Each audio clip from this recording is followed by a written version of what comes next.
So if I'm gonna try the digital nomad thing, how am I gonna?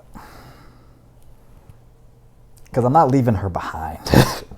I wonder how people do this. I haven't done really much any research yet. I do have a cat backpack, so like we can at least like get around in it. Um, but my worry is like, okay, if I'm working, for example, let's say I'm out in the world and I'm working, I can't just leave her unattended. Though I mean, it could be like a leash situation. Like I can, there's a leash that it's attached to the inside of the backpack, and you can get an extender, or just add a leash to the other leash, and you know she can be able to walk around and stuff. Like if I'm like at a cafe or something, cafes that would allow pets. But I don't know, cause like she can get fussy sometimes, and if she tries to like starts pushing at the bag too much, then that would make for like a bad work session. And that's just regular work. I'd be able to at least stop and like if I'm doing paperwork or something, I'd be able to stop and like cater to her needs. But I'm thinking like if I were to do virtual counseling sessions, I would have to be at designated private spaces. So like let's say I worked at like a co-working space and I reserved a small meeting room. Well, if she's with me, she'll probably be good for like 20 minutes or so if you give her food, but after a while she's going to want to stretch her legs, she's going to walk around.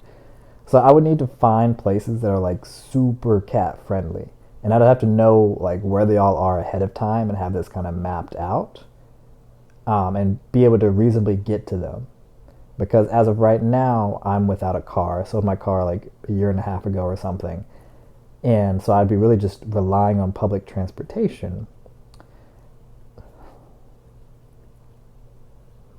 I just don't know what that looks like. I mean, I'm thinking about, I'm going to do like a little trial here. Because like I still have my apartment here, of course. I'm still working on my dissertation. I got like a year to kind of figure this out, what I'm going to do. So what I'm thinking is like, I'm going to try finding a co-working space here.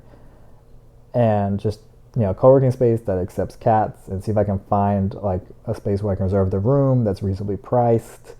Then maybe I'll just try that out. Honestly, I'm not too fond of it. I mean, the trial would be costly to me because I'm not really making any extra money from my counseling services. I get like I do an assistantship where the deal is they pay my tuition, which saves me a bit of money, but I'm not making a bunch of money off of it. I get like a modest stipend from it. The point being is like, if I was making money as a private practitioner, this would kind of go into part of the budget for my costs, which is like travel and finding spaces to reserve. But I am having trouble just kind of figuring out how to travel with a cat and do this at the same time.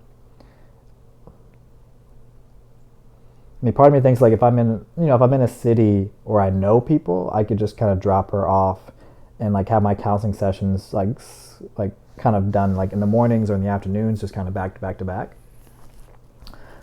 with some time in between for writing notes and little breaks in here and there. And then I can pick her up and go about my way. But if I'm in a city where I don't know anyone, I'm not sure exactly what that would look like.